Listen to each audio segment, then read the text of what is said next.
A gente vê nesse mercado diversas estruturas. Só é bastante inventivo, né, nessa questão, né? É Criativo. bem criativo. E aí o que acontece? Às vezes a pessoa fala assim, ah, não, mas eu tenho uma offshore, que é em cima de outra offshore, que é em cima de outra offshore. São 3 camadas, mas eu só declaro as ações da minha primeira offshore. Nunca declarei o que eu tenho abaixo dela. Talvez nesse caso, eu consiga aí sim falar, olha, eu tenho um erro de fato aqui sobre o ativo, eu declaro, mas eu declaro de forma errada. Às vezes a pessoa declara os US$ 10.000, que é o capital, que são as ações, mas tem US$ 10 milhões lá embaixo. Uhum, Aí eu diria, está declarado, mas é um erro material. perfeito. Você deveria declarar por todo o custo. Então, esta pessoa poderia aderir. Mas não, eu tinha lá, sei lá, R$ 5 milhões na minha offshore, porque eu investia há muitos anos. Hoje esse valor, a valor de mercado, vale 20. Mas eu declarei corretamente. É que ele está parado na minha declaração em reais há 15 anos. Isso não seria um motivo suficiente para justificar minha adesão ao RCT. Mas esse caso do Felipe, sim. Perfeito, perfeito. Eu entendi agora, né? Então a gente está falando realmente de 2 pontos totalmente diferentes ali. E é importante conseguir alinhar isso, talvez com um planejamento sucessório que a pessoa já esteja fazendo, com tudo aqui. Interessante. Eu queria entender um pouquinho mais do escritório do BLS. Vocês tiveram um êxito aí de muitas pessoas que vocês atenderam, e você falou que vocês chegaram, algumas que não estavam tão boas. Você comentou esses 2 casos aqui.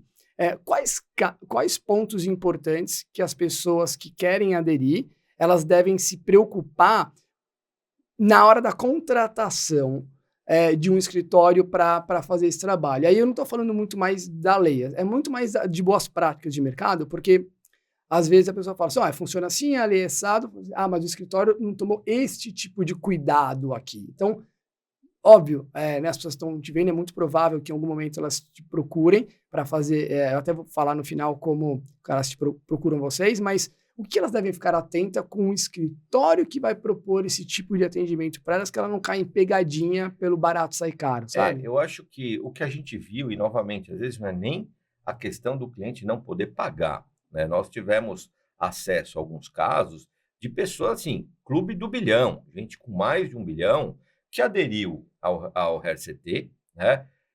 Contratou, às vezes, até o próprio contador interno da empresa e fez coisa errada, ou seja, declarou, ok, né? Pagou o imposto, pagou. Mas as informações prestadas ali, às vezes estavam incorretas.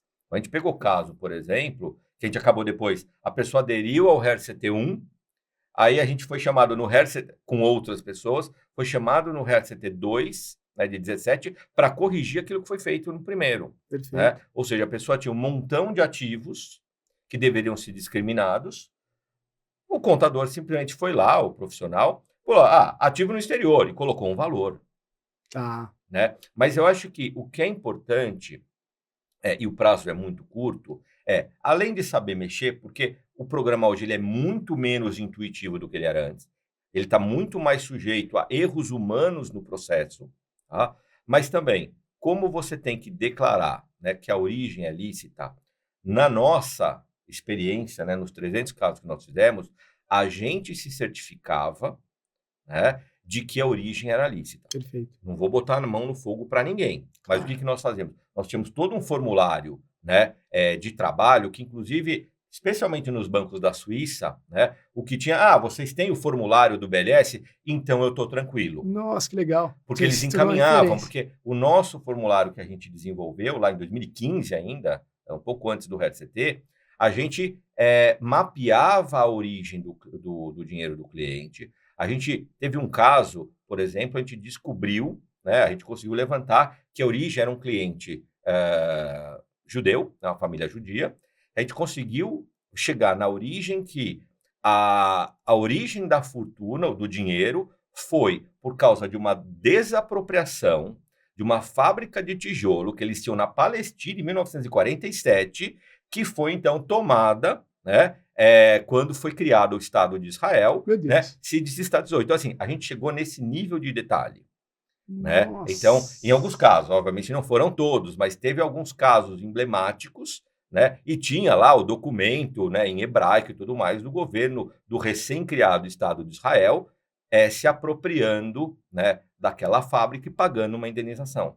Olha, é até interessante, Não, né? os Demais. casos nós temos algumas aventuras. Vale um podcast de mais 2 É, horas. acho que até as famílias começaram Né? a descobrir. Sério? Foi assim? Que E- legal. Conta mais da minha história. E aí, eu acho que a grande preocupação é saber que a origem é lícita. Perfeito.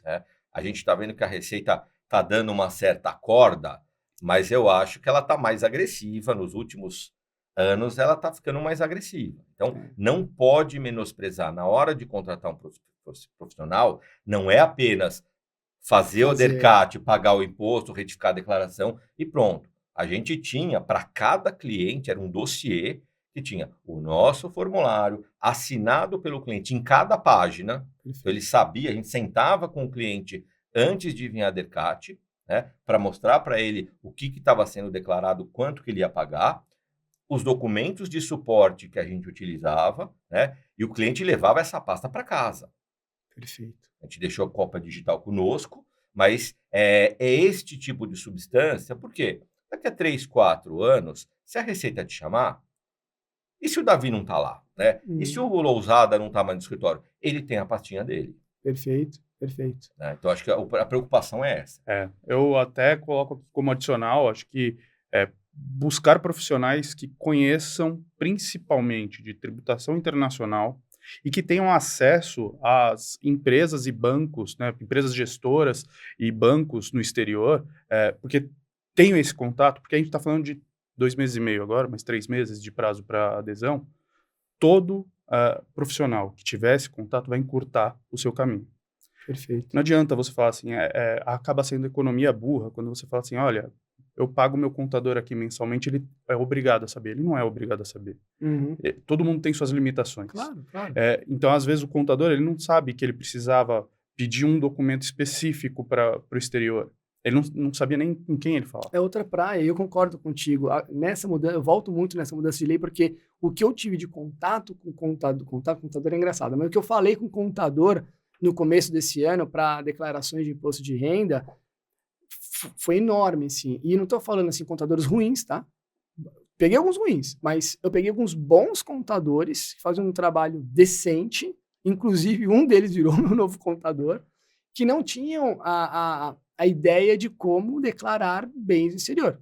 Nem agora e nem antes.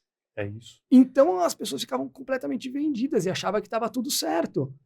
É muito importante, né, as pessoas saberem que, pô, meu contador não é mágico, não vai saber tudo. Tem leis que mudam o tempo inteiro no Brasil, e você precisa pelo menos regularizar, falar, declarar assim, e ele continuar dali, a partir Tem um aspecto que eu acho que é importante, que é a interpretação da lei.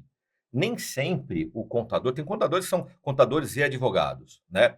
Mas, às vezes, a interpretação de uma lei exige um grau de discernimento. Sim. E a questão seja o contador, seja o economista, o administrador, ele tem essa bagagem para saber interpretar.